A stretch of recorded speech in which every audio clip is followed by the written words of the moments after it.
My name is Micheline Taka. I am Rahma Mahmoud Jawando. In the headlines today, Balungu JHS and primary in dire need of teaching and learning materials. 60 media personnel to participate in maiden edition of a media capacity enhancement training program. And Libyans protest against Saif al-Islam Gaddafi and Khalifa Haftar's December presidential vans. The news in detail now.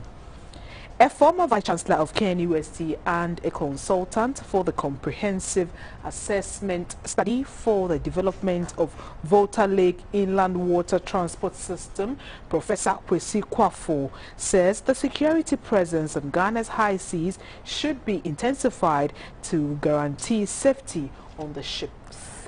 For some time now, piracy is increasingly becoming an emerging threat to Ghana's maritime security. A report by Ofuriwadapo. Piracy has been a major problem globally. It was only recently that Ghana's high seas started recording incidents of the crime. If you look at our sub-region, we've not been safe from piracy, especially in the southeastern part of Nigeria. What happens to the oil fields on the oil fields? And in Ghana, now we see that people are even kidnapping children. If I know there are goods going to Burkina Faso in a container, if I know people are carrying valuable goods, they can capture the vessel on water. According to annual State of Maritime Piracy report, maritime piracy peaked in 2010 on the coast of Ghana with 445 reported incidents. Figures covering 2020 show that while pirates attacked 162 ships in 2019, the number of ships attacked grew to 195 in 2020. Half a dozen of those attacks took place along the coast of Ghana. 135 crew members were kidnapped from their vessels in 2020 compared to 134 in 2019, with the Gulf of Guinea accounting for more than 95% of crew numbers kidnapped. This brings to fore the need to beef up security on Ghana's seas. We are going to ask VLTC, or Volta Company Limited, to employ security personnel on board the ships, on board the ferries. Otherwise, safety will not be guaranteed. So we are going to try and convince VLTC to employ safety personnel on the ships. Already, if you go there, Navy are around, but they are on the ground. They are on the landing stations. We want to escalate this onto the vessels and see what happens from there. Statistics indicate that the seas of West Africa's oil-rich coastline are now the most dangerous in the world for shipping. Piracy in the form of hijacking and kidnapping for ransom payments is common off the coasts of Benin, Ghana, Nigeria, Congo-Brazzaville and Cameroon. For GBC News, Ofuriwadapo reporting.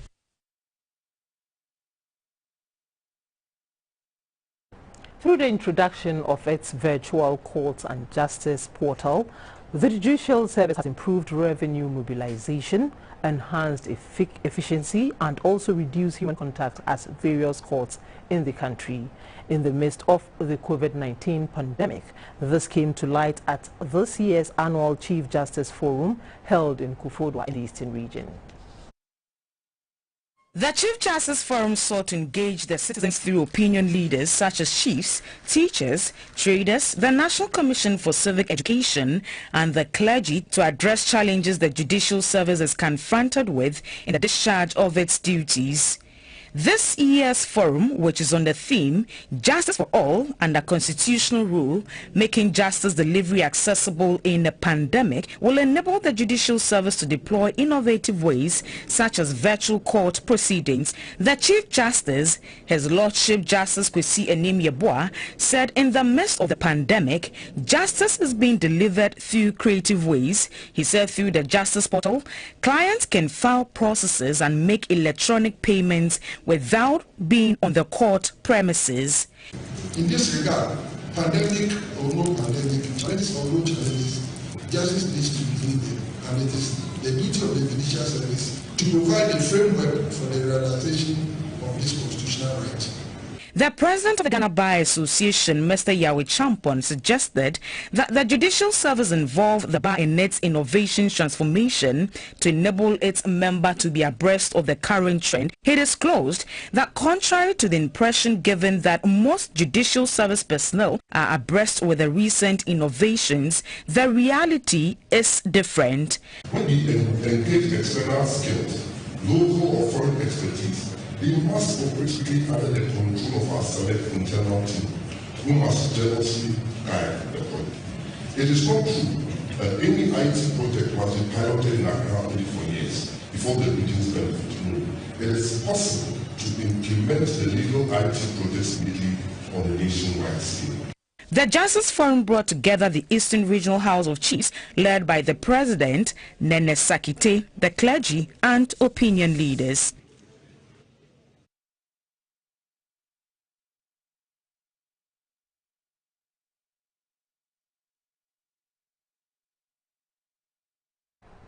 "60 media personnel from across the country will participate in the maiden edition of the Media Capacity Enhancement Training Program at Kumasi in the Ashanti region from the 6th to the 9th of December 2021. At the launch of the program in Accra, the chairman of the Working Committee of the Media Capacity Enhancement Program, Professor Kwamina Kwansa Edu, said the program is to help the media to effectively play its watchdog role in order to consolidate democracy for national development. The proliferation of the media landscape in the country has brought in its wake low professionalism and disregard for ethics of the media profession. These have resulted in waning public trust and confidence in the media. To address the situation and equip journalists with the requisite skills to carry out its watchdog role effectively, the Ministry of Information and its partners have developed the Media Capacity Enhancement Program. The program targets reporters, anchors, owners of media organizations, directors and producers. The first 60 beneficiaries of the program will be participating in a 4-day training slated for the 6th to 9th December 2021 in Kumasi. Topics to be treated include media as a tool for socio-economic development and nation building, ethics and the journalism mission, journalism, media professional and the law, digital media and online journalism and investigative journalism. The Chief Director of the Ministry of Information, Mrs. Mamli Anderson, said as the fourth State of the Realm, media personnel needs continuous training to keep up with the changing trends of the profession. The role of the ministry simply is to provide bursaries to participants from the media landscape who benefit from this capacity enhancement program annually. Under the program, a skills gap analysis has been conducted, a curriculum based on gaps has been identified, a faculty for training based on curriculum has also been identified and engaged, and they have been tasked to provide periodic training for media practitioners across the country. The chairman of the Working Committee of the Media Capacity Enhancement Program, Professor Kwamina Kwansa Edu, said the program will provide job training at regular intervals for the over 900 members of the GJA, GIBA, Prim Park and other media practitioners to improve their skills. Partners of the program including the National Media Commission, the Ghana Journalists Association, Institute of Public Relations, Private Newspaper Publishers Association of Ghana and the Ghana Independent Broadcasters Association lauded the program and pledged their support towards its implementation.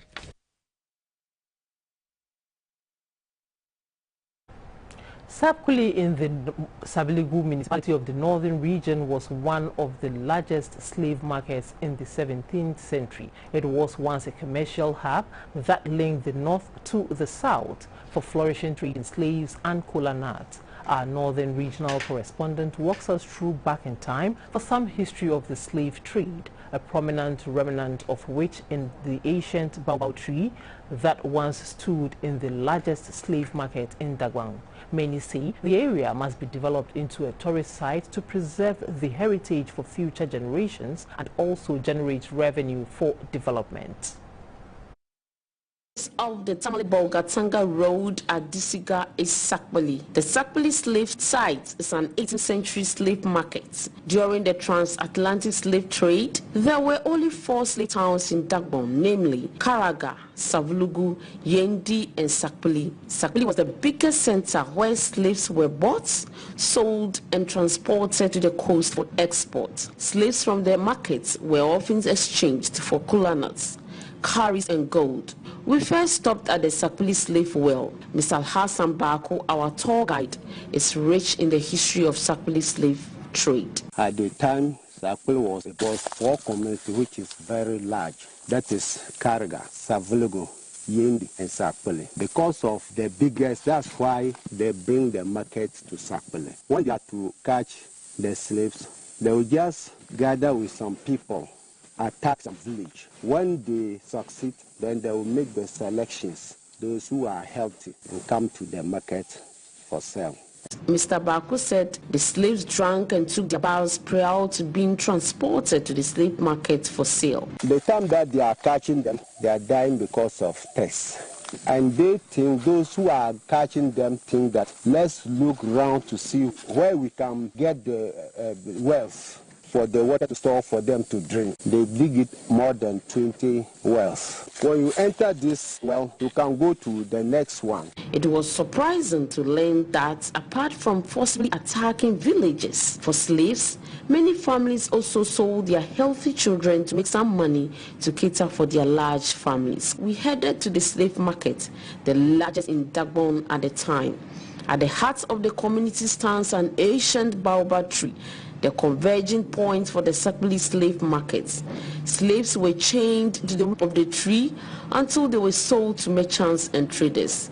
Today, the tree and sign mark one of several slave sites in the history of Ghana's slave trade. What is also significant about the baobab tree in the slave market is that 2 of the sprawling roots have 1 hole each in them. We are made to believe that these holes were used by the slave dealers as receptacles for cowrie shells. This is a local mausoleum built by the community to preserve some of the remnants of the slave trade. These dug-out artifacts confirm the existence of the slave market.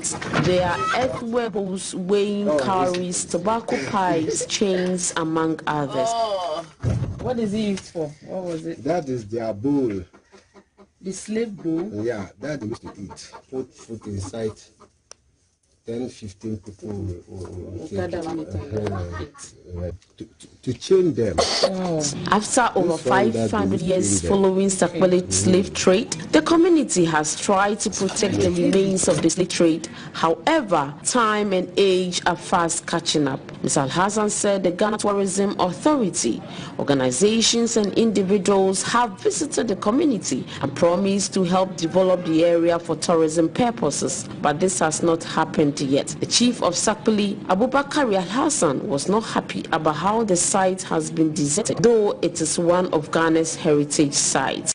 The slave market at Sakpali is virtually intact except for the artifacts retrieved from the sites that are losing their relevance and the mud hut that houses those remains. The baobab tree at the slave market is significant in terms of the images and memories that it evokes, as well as the present ritual performance that occur under it. You're watching News Hour live on GBC News, your news and governance channel. This year's Volta Trade, Investment and Cultural Fair is underway in Ho. The fair is aimed at promoting made-in-Ghana goods to facilitate a vibrant local economic development in the region. The theme for this year's event is creating an enabling environment for agribusiness, tourism and ICT companies. About 350 exhibitors are participating in the investment fair being held at the Ho Sports Stadium. The event is being organized by the Volta Regional Coordinating Council in collaboration with the private sector. The organizers are hopeful that the fair will provide opportunities for businesses to showcase their products and services while taking advantage of networking opportunities. The focus will be the promotion of made-in-Ghana goods and the need to explore ways through which agribusiness, ICT and tourism can help create jobs in the region and the country at large.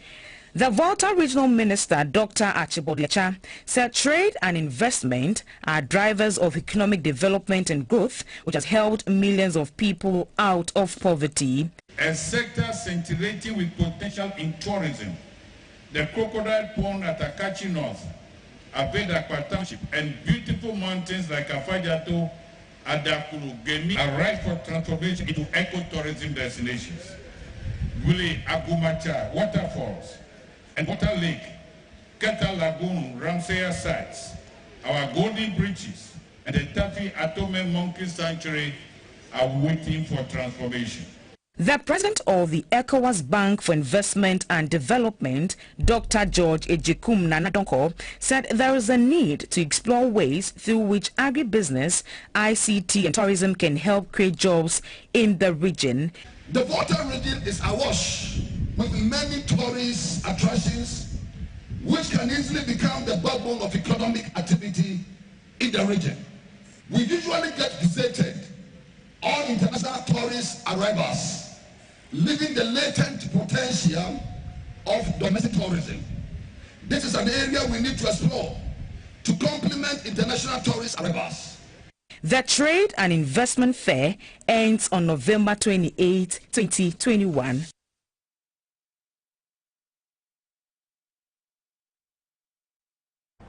Lack of basic infrastructure for teaching and learning remains a major hurdle for basic schools in the area of Balungu electoral area in the Bongo district of the Upper East region.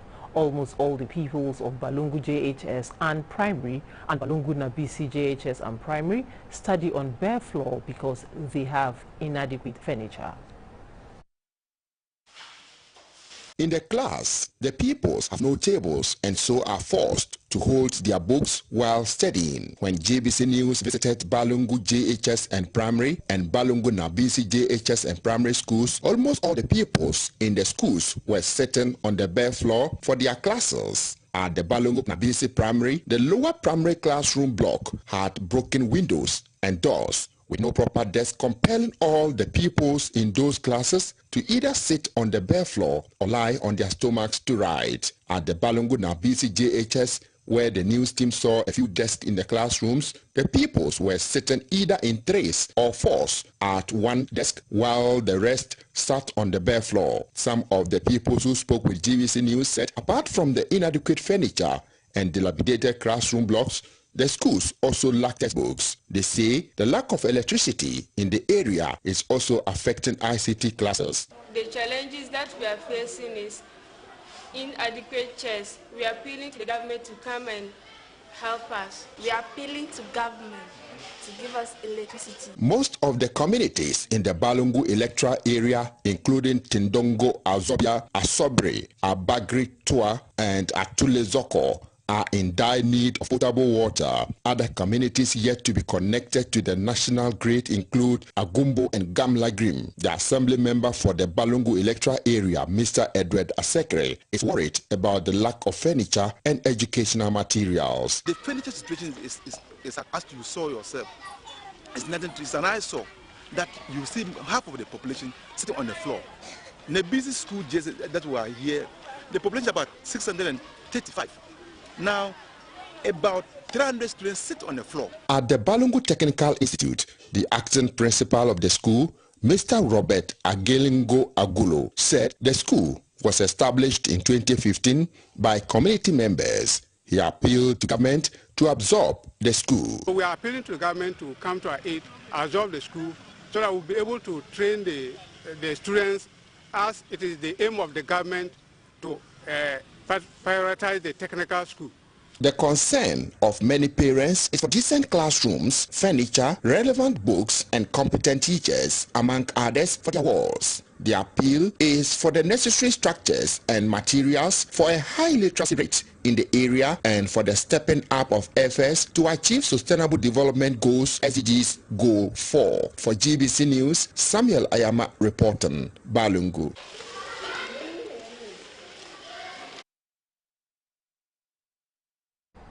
Apollonia Methodist Primary School in Apollonia at Katamanso in the Greater Accra region says encroachers have stolen about 11 acres of its land meant for the school's expansion.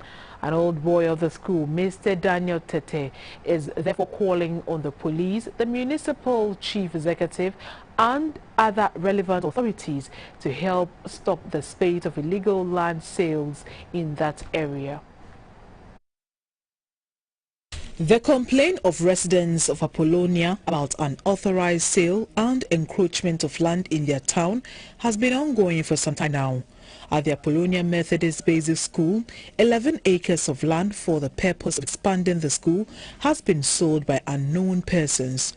We cannot take the laws in our hands, so we have appealed to the MP and then the chief executive to make sure that all lands earmarked for development must be stopped.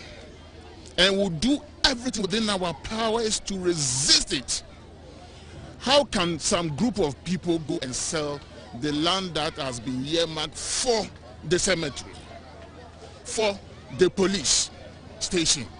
I think this is uncalled for.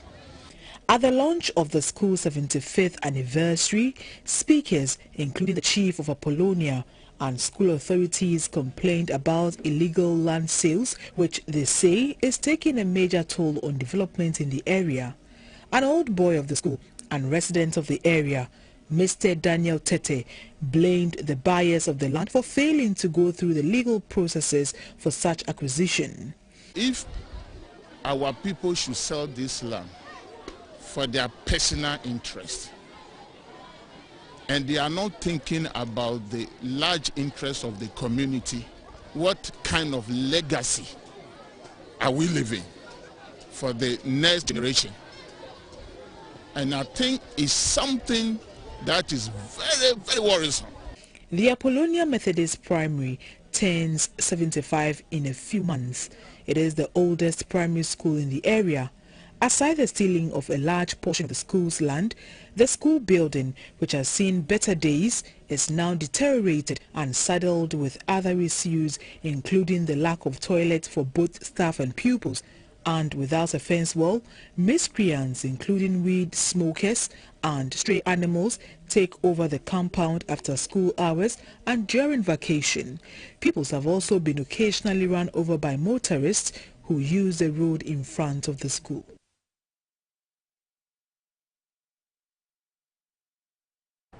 The Herculean task of ensuring a clean environment is not the sole responsibility of duty bearers. Sanitation experts say every citizen has a role to play in keeping the environment clean by behaving responsibly. This was the consensus at Stakeholders Dialogue on Sanitation at WA in the Upper West region. Sanitation remains one of the biggest challenges confronting metropolitan, municipal and district assemblies. This ranges from waste disposal to collection and management. Poor sanitation is linked to transmission of many diseases, including cholera and diarrhea. Experts say the sanitation problem is attitudinal. This is the reason the Graphic Communications Group is collaborating with Zoom Lion to change the negative attitudes of the people. Mr. Hassan Zakaria, a chief sub-editor of the Daily Graphic, said the forum will be organized in all the regions of the country. The Director of Corporate Affairs of Zoom Lion, Ms. Emma Osedia, said the company will continue to collaborate with the government to address sanitation challenges facing the country. The dialogue was rounded up with a clean-up exercise at the Central Business District. The participants swept the lorry station and desalted choked gutters. The one municipal environmental health officer, Mr. Pomona, said weak enforcement of the sanitation bylaws are to blame for the bad sanitation situation. The forum was organized by the Graphic Communications Group Limited and Zoom Lion.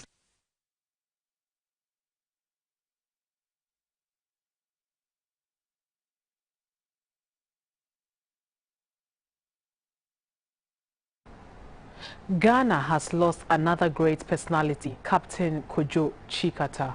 Mr. Chikata was the former head of National Security and Foreign Affairs of the Provisional National Defense Council, PNDC. He is listed as a retired Army captain in the Ghana Army. Family sources say he died in the early hours of Saturday, November 20, 2021. He was 85 years. Chikata was appointed in 1982 under the Jerry Rawlings administration and had been in charge of national security in 1982. He later joined the Rawlings administration on January 21, 1995. In 1995, he was asked to join a negotiating team with Dr. Ibn Chambers, the then Deputy Foreign Minister, and Brigadier General Ajimfra. He rejected a national award to be conferred on him in the category of the Order of Volta Companion and the former President John Agyekum Kufuor. He was listed as one of the 6th government officials under the NDC regime to receive the award. Captain Chikata was implicated in the kidnapping and murder of 3 High Court judges and a retired army officer on June 30, 1983 during the PNDC regime. He was brought under scrutiny, but during the National Reconciliation Commission hearing in 2003, he denied being involved with the killing of the judges. In spite of the fact that I appeared before the SIB and denied all the allegations which have been leveled against me, that I was a prosecution witness during the trial, and that the AG did not prosecute me for the reason that he had given. People still continue to level allegations against me as a conspirator in the crime to murder the judges and Major Alcoa. For the past 20 years, I have been living under the pain of having these allegations made against me year in, year out, until today. And I have done my best this morning to demonstrate to this commission why I believe that the ICIB, after they issued their initial report on the 6th of November, began a political conspiracy against me. Captain Chikata received one of Angola's highest honors, known as Carlos Silva, among Angolan fighters for his role in the struggle for national independence. He was also a holder of the Solidarity Award and the Order of Carlos Manuel de Cespedes, conferred by the Council of State of the Republic of Cuba. Captain Chikata was appointed by former late Libyan President Muammar Gaddafi to a senior advisory position in charge of the Al-Mathaba Central Committee, a support center for the liberation movement and anti-imperialist and anti-Zionist organizations. You're watching News Hour. We'll be back shortly.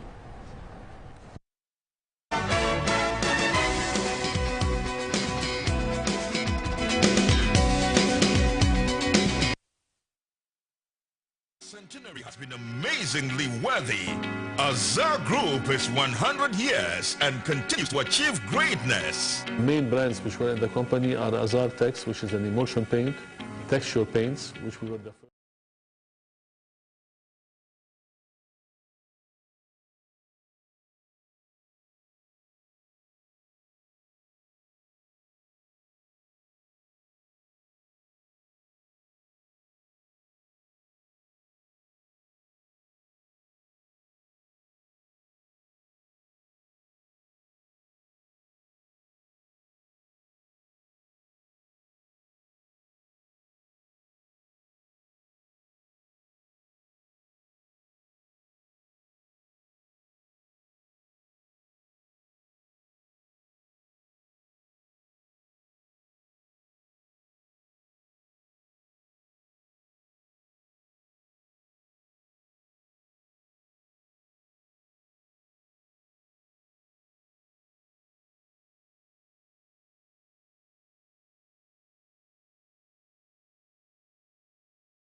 the benefits to be derived from the free flow of vehicular movement at these toll booths, which had become hubs for gridlock, but it is obvious that commercial drivers are making a lot of savings.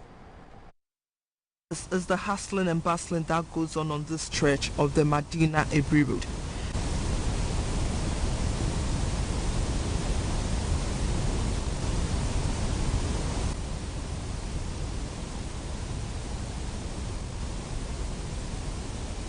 The road until last Wednesday had a toll booth where drivers who used that stretch paid their tolls.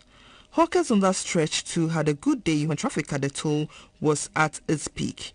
However, that announcement by the Finance Minister on the 17th of November has led to the abolishment of tolls on all public roads. Some motorists are hailing the closure of the toll booth at Ayimensa because the traffic congestion has reduced significantly and they are making some savings. Interestingly, Kwame Lebi, a trotro mate who plies the Medina to Ekropon road, and Kweku Seth, a driver, said they rather wished fuel prices were reduced and were ready to pay any increase on toll levies. It is not good for me because it is not all of us who own cars.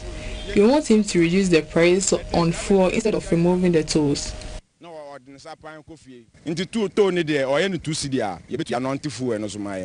Workers at the tolls and hawkers were not happy, saying their source of livelihood had been taken away.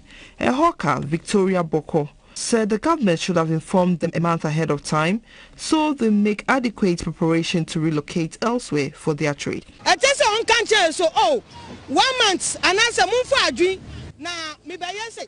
Government should inform us ahead of time because we work with loans.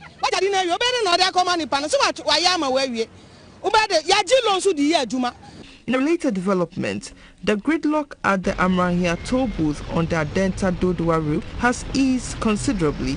However, one major hurdle that needs to be cleared at the Amrahia toll booth is the speed ramps. Commercial drivers say the removal of these speed ramps will ensure free flow of vehicular traffic.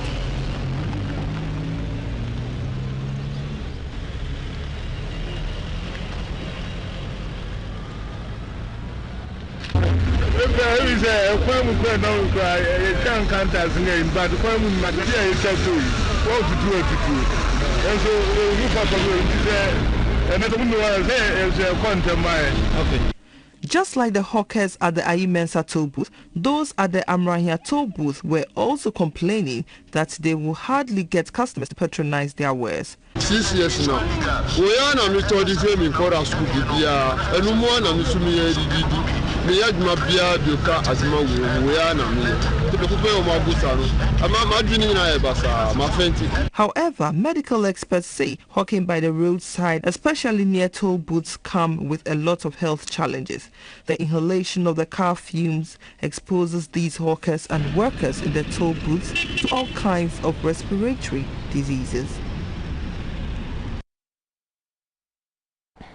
The Public Procurement Authority plans to integrate procurement reforms into broader workings of the public sector. This is to ensure that changes with procurement systems are aligned and properly sequenced with changes occurring in other parts of the public sector.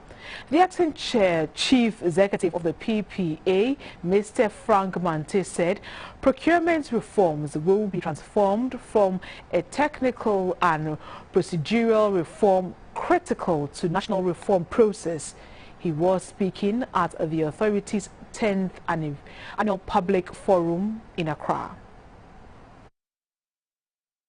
Authority in turning the wheel of the private sector to support the agenda to move Ghana beyond aid is a culmination of a number of interventions seeking to highlight government's efforts at finding sustainable solutions. This plan will be realized through the prudent management of the country's resources that engages competitively with the rest of the world through trade and investment has begun. The strategy is to promote effective, responsible and accountable state machinery with improved capacity to engage the private sector and civil society to draw up policies and strategies to accelerate growth and poverty reduction. At a forum to share ideas, listened to the public on how the PPA is faring and how it can be improved, a Deputy Finance Minister, Dr. John Kuma, said the influence of good procurement practices on public spending is evident by its impact on national spending priorities. We believe in putting structures to enhance accountability and the ethical custodianship of public resources. Advancing progress across these pillars is the only way to realize a Ghana beyond aid. And for us, the PPA represents a unique opportunity to use our purchasing power strategically to make substantial progress towards a Ghana beyond aid. Through earnest effort, the authority in the past years have recorded savings of approximately 2.3 billion cedis from 2019 August to 2021 on public expenditure.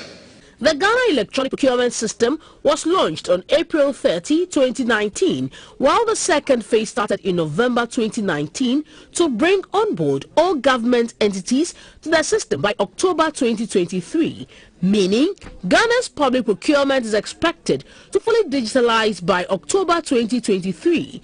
The acting chief executive of PPA, Mr. Frank Mante, said integrating procurement reforms into broader workings brings change to a large number of constituents. 315 stakeholder engagement that we've held, 303 have gone through some form of training. Out of this again, 275 have now been set up on the system and then are expected to use the electronic procurement system in the conduct of their procurement. Once an entity goes live, PPA is always there to support, to provide the onboarding and then on-site training to ensure that whatever issues the entities might have, PPA will be standing with them throughout the journey to get all these things done. The forum was on the theme, Public Procurement, propelling the wheels of the private sector to deliver the Ghana Beyond Aid agenda. Ghana's hazardous activity framework that monitors child labor and its worst form is obsolete. The last time the country revised the document was in 2012. That's according to National Project Coordinator ILO, Trade for Decent Work, Madam Ekria Esumedu. The ILO, together with its social partners and child labor activists, have therefore reviewed and presented a draft document to the Employment Ministry for passage. Even though the review of the Child Hazardous Activity Framework is still in the process and will have to receive parliamentary approval, one of the major proposals is to outlaw completely any form of child work at all mining sites in the country. Although the current framework completely prohibits children from engaging in beekeeping, gari processing and palm wine tapping, the review is looking at which areas in these three occupations can be opened for child work. We are looking at what we call the hazardous activity framework and the hazardous activities list and the hazardous sectors. So, for instance, mining is a hazardous sector. No child, regardless of any age, is allowed to be there unless they are more than 18. We have quarrying, we have fishing, we have so on and so forth. And so there is what we call a hazardous activity framework in existence already. It is obsolete because the last time it was reviewed or revised was in 2012. So we're in 2021, almost a decade since it was done. Last year, Ghana was invited by the International Labour Organization to answer questions relating to delay and discrepancies in child labour reporting. Although Ghanaian authorities say so much has been done to eradicate child labour, the unavailability of data and the promptness of same appears to be affecting Ghana's meetings globally. This year, Ghana was invited to go and provide responses to some of the issues they raised on Convention 182. That was in June. And that were dealing with children that were involved in child labor. When they withdraw them, we didn't have enough information on what government is doing. But I think at the conference, we were able to provide information, even getting data on prosecution that have been made. All over the world, the international community is shying away from produce cultivated with traces of child labor and its worst forms. The ILO, with support from the European Union under the Trade for Decent Work project, is therefore supporting Ghana to better monitor and report and eradicate child labor. As part of lined-up activities, community child protection committees in cocoa growing areas are receiving training on latest trends in child labor reporting and prevention. Community child protection committees play a crucial role in supporting labor officers at the district level in the fight against child labor. The latest to receive the training are committees from Basar and Kwanta and Sushen in Payem communities in the eastern region. We advise them not to allow their children to work with sharp tools that can damage them. And also, we talk to them not to let their children, those from 15 years going, to work not more than 2 hours in a farm, or leave them alone to go to the farm without guardians. Child labor is any form of work that deprives children of their childhood, dignity, potential, and harmful to their physical and psychological well-being. International segment is next Tuesday.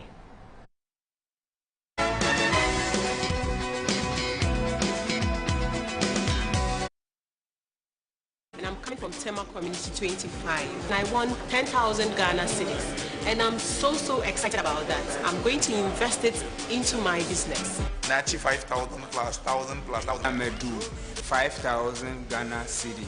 I won 2,000 Ghana cedis.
and improve upon them. I believe that when it comes to the art, he's okay. What he needs is the emotional intelligence to be able to predict the movements and also the actions of his opponents. That is what I saw lacking in his previous fights. He was too confident in himself, especially with Isaac Dogbe.